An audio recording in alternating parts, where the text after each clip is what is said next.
मालदीव जो कि Indian ocean की एक ट्रॉपिकल पैराडाइज है जो अपनी स्टनिंग बीचेस, लग्जरी रिजॉर्ट्स और रिच मैरिन लाइफ की वजह से जानी जाती है। लेकिन बिहाइंड द सीन्स इस आइलैंड नेशन और इसके जाइंट नेबर इंडिया के दरमियान एक डिप्लोमेटिक झगड़ा चल रहा है। इस सब की शुरुआत उस वक्त होती है जब नरेंद्र मोदी अपने सोशल मीडिया हैंडल पर लक्षद्वीप आइलैंड को प्रमोट करते हैं, जिसकी वजह से मालदीवियन ऑफिशियल्स भड़क उठते हैं और नरेंद्र मोदी को एक क्लाउन, टेररिस्ट और इसराइली पपेट बोल डालते हैं। उनका कहना ये था कि नरेंद्र मोदी का लक्षद्वीप आइलैंड जाना मालदीवियन टूरिज्म इंडस्ट्री को एक ओपन चैलेंज है, क्योंकि Maldivian tourism industry heavily Indian tourists पर रिलाई करती है। इस सब की वजह से इंडिया में भी काफ़ी गर्मा गर्मी बढ़ गई और लोगों ने अपोलॉजी की डिमांड की।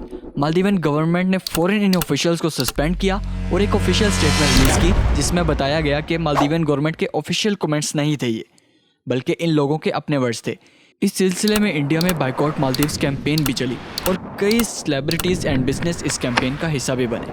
आखिर कौन सी ऐसी वजह थी जिसकी वजह से मालदीव में इंडिया आउट प्रोटेस्ट शुरू हुए? क्या मालदीव्स और इंडिया की हिस्ट्री भी कॉमन रही है? लेकिन इस सब के बावजूद ऐसी कौन सी वजह हैं जिनकी वजह से मालदीव का झुकाव इंडिया की तरफ रहा है, और वो कौन सी वजह थी जिनकी वजह से इंडिया और मालदीव्स के ताल्लुकात ख़राब हो गए? ये सब हम जानेंगे आज के इस कंट्रोवर्सी ब्रेकडाउन में।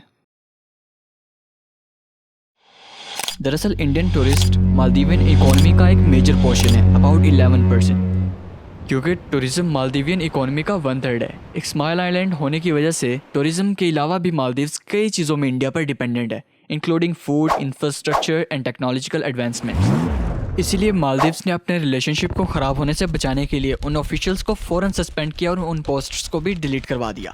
लेकिन इस सब से ये बात ज़रूर क्लियर हो गई कि इंडिया एंड मालदीव्स के जो रिलेशनशिप हैं वो बहुत ही डेलिकेट हैं। आइए ज़रा इन रिलेशनशिप्स को हम करीब से समझते हैं। दरअसल मालदीव्स इंडियन ओशन में मौजूद 1192 कोरल आइलैंड्स का आर्किपेलागो है।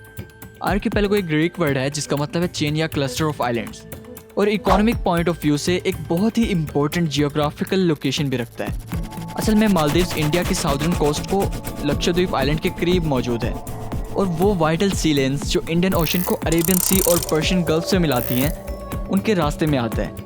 और इंडिया अपनी इन्हीं स्ट्रेटजिक एडवांटेजेस की वजह से मालदीव की सिक्योरिटी एंड स्टेबिलिटी इंश्योर करता है, जबकि दूसरी तरफ चाइना भी अपने बेल्ट एंड रोड इनिशिएटिव की बिना पर मालदीव्स में अपने इन्फ्लुएंस को बढ़ा रहा है। बेल्ट एंड रोड इनिशिएटिव एक ऐसी ग्लोबल डेवलपमेंट स्ट्रेटजी है जो चाइना ने मोर देन 150 कंट्रीज और रीजन से अपनी कनेक्टिविटी एंड कोऑपरेशन को बेहतर करने के लिए 2013 में लॉन्च की थी। BRI के दो मेन पार्ट्स होते हैं। पहला सिल्क रोड्स जो कि लैंड बेस्ड इंफ्रास्ट्रक्चर होते हैं जिनमें रेलवे रोड्स एंड पाइपलाइंस बनाई जाती हैं। दूसरा है 21st century maritime silk roads जो कि सी पोर्ट्स एंड शिपिंग रूट्स का सी बेस्ड नेटवर्क है। दरअसल चाइना वहाँ इंफ्रास्ट्रक्चर को प्रमोट करने के साथ साथ पूरी दुनिया में अपने ट्रेड को बढ़ाना चाहता है। चाइना ने मालदीव में ports, bridges, airports and resorts में भी इन्वेस्ट करने के साथ साथ अपने मिलिट्री एंड डिप्लोमेटिक रिलेशनशिप्स को भी इंक्रीज किया है।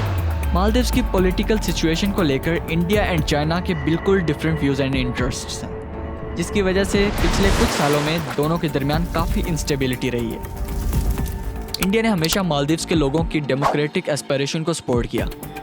Pro China president Abdulla Yameen के हारने के बाद गवर्नमेंट में आने वाले pro Indian president Ibrahim Mohamed Solih को भी इंडिया की पूरी सपोर्ट हासिल थी। बहरहाल पॉलिटिकल चेंजेस के बावजूद चाइना ने हमेशा वहां अपनी इन्फ्लुएंस एंड पावर को मेंटेन करने की कोशिश की है और वहां इंडियन रोल को भी वीक करना चाहा है। लेकिन ऐसा भी नहीं है कि मालदीव को लेकर इंडिया एंड चाइना हमेशा ओपोनेंट्स रहे। उन्होंने कई बार climate change, tourism, fisheries, health and security जैसी फील्ड्स में एक दूसरे के साथ कोऑपरेट भी किया है। इंडिया ने कोविड-19 और कई दूसरे नेचुरल डिजास्टर्स में मालदीव को असिस्ट किया। बिल्कुल इसी तरह चाइना ने भी फाइनेंशियल एड्स के साथ मालदीव को हेल्प आउट किया है। इन शॉर्ट मालदीव के मामलात में इन दोनों कंट्रीज़ की इन्वॉल्वमेंट इनके आपस के कॉन्फ्लिक्ट को रिफ्लेक्ट करती है। आई होप कि आपको ये वीडियो अच्छी लगी होगी। मिलते हैं एक और इन्फॉर्मेटिव वीडियो में।